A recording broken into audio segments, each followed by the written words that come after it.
session is a clear manifestation of the great commitment and fortitude that our countries and peoples have to deepen, reinforce, and expand our relations for mutual interest.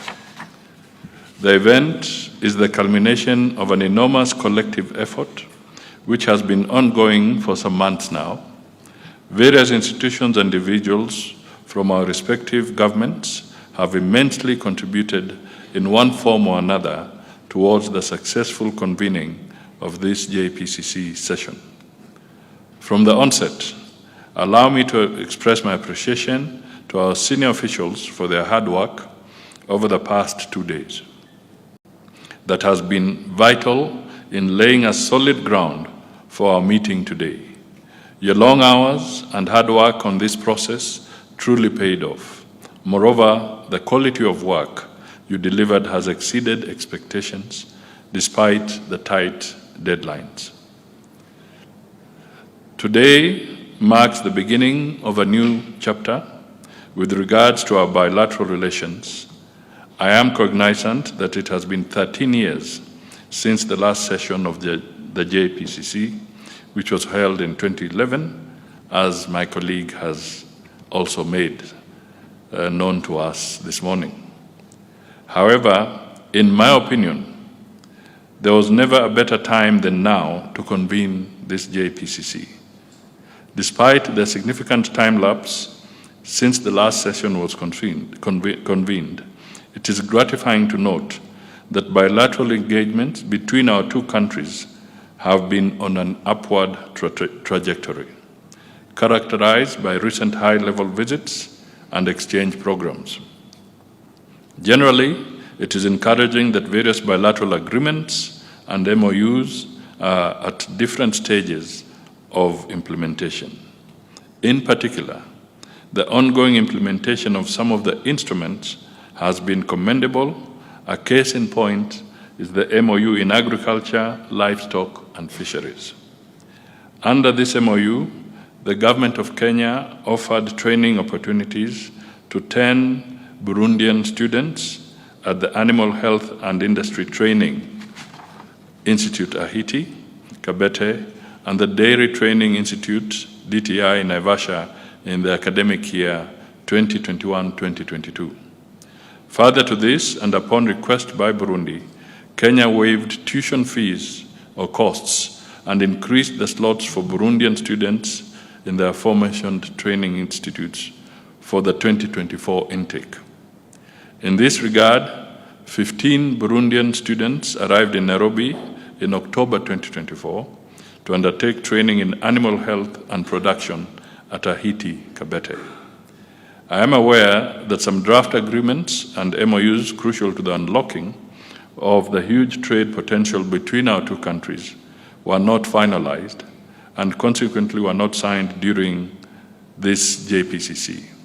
I would like to take this opportunity to call upon our experts to seize the opportunities to exhaust discussions on these pending draft instruments and avail them for signature at the earliest opportune time. Your Excellency, the world today is characterized by high uncertainties and increased inequalities. Kenya and Burundi are confronted with similar challenges, ranging from ongoing conflicts in our region, unemployment, climate change, high cost of living, among others. As you are aware, no country can operate as an island. Only through joint efforts will we be able to reach our fundamental goals.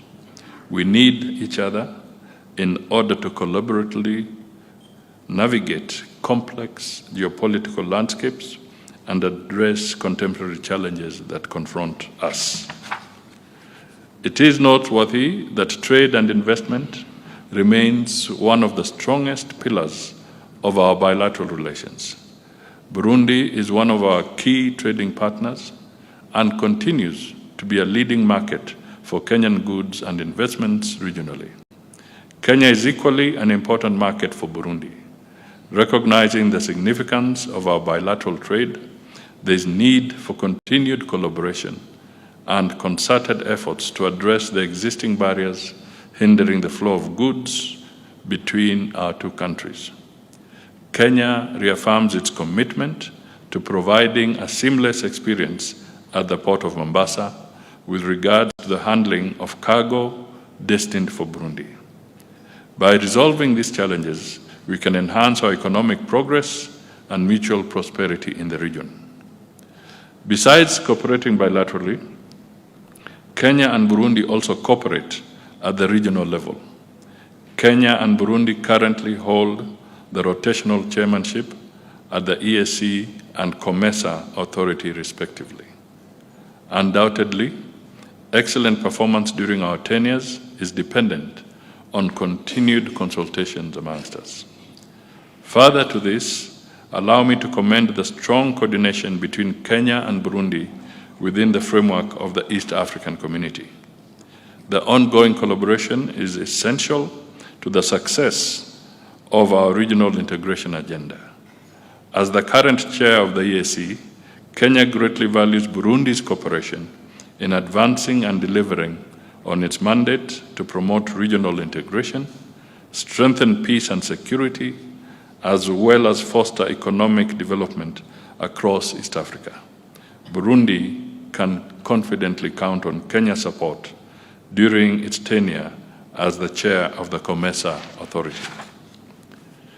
It is this cooperation that will enable us find lasting solutions to the increased peace and security challenges within our region. The various conflicts in our region pose significant threats to not only the stability of our individual countries, but also the broader regional harmony. It is therefore imperative upon us to join forces to seek permanent solutions to the ongoing conflicts. And my brother, I know you have carried a heavy burden recently on the insecurity situation in the region. We wish to congratulate you for intervening and lending support to the citizens who are in distress. Distinguished delegates, this third session of the JPCC has no doubt provided us with an excellent opportunity to deliberate on ways through which we can maximize on our cooperation. Additionally, it has also provided an opportunity to identify and resolve our any impediments that may be limiting the effective implementation of the existing agreements and MOUs. We have agreed to further deepen cooperation in the fields of police matters, trade and investment, and cooperative policy matters, trade and investment, and cooperative development. We also stress the importance of active engagement in agriculture,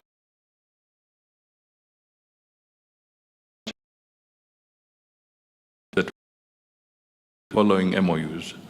MOU on cooperation in immigration matters, MOU on cooperation in the field of correctional services, the MOU between Kenya Investment Authority and the Burundi Investment Promotion Authority, the MOU between the State Academy of Administration, ENA, and the Kenya School of Government, the MOU on cooperation in gender and women empowerment, the MOU on cooperation in mining, and the MOU between the Kenya National Chamber of Commerce and the industry and the Federal Chamber of Commerce and Industry of Burundi.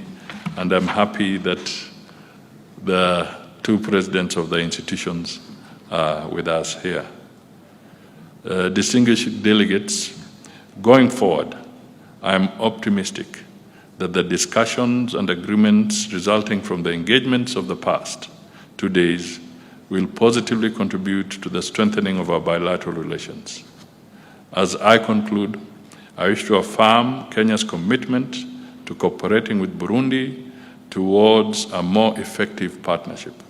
And Your Excellency, please convey our appreciation and that of President Ruto to his colleague, President Ndashimai, for fostering this partnership between the two countries. I thank you all.